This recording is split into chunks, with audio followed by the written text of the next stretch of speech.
How in depth does the matchmaking go? Can it or does it account for people being like one tricks, having two of the I don't same think one so. trick on one team, or Junkrat No, one trick being really bad on one map versus really good on another? no. Yeah.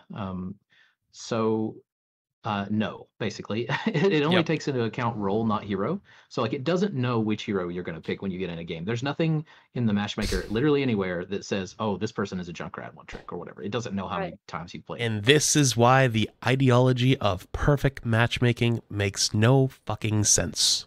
Junkrat. It has no biased hero selection at all.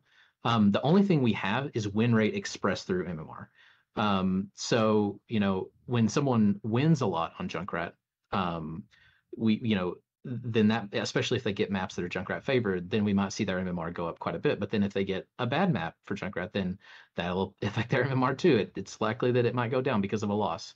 Yep. So we think that knowing which heroes to pick on which maps But is part but of. there's a piece that's missing there because he's talking about individually. But as a team, you load into a game and it looks like it's perfect matchmaking, but you get a Junkrat on Havana and it's GG.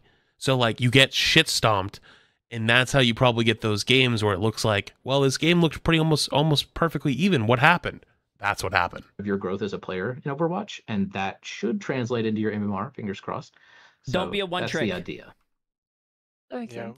we never want to we never want to get too detailed because ultimately, if we're doing something like that, we're kind of making assumptions about what a player is going to do or how they're going to behave, and that's not really something that I mean, I feel like we shouldn't be doing that, right? Like we should never be like making an assumption on the player's behalf that could be wrong.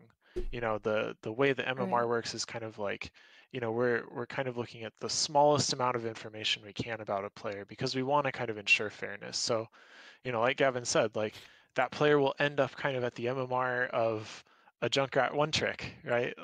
And so, that's kind of how the system will end up working for that.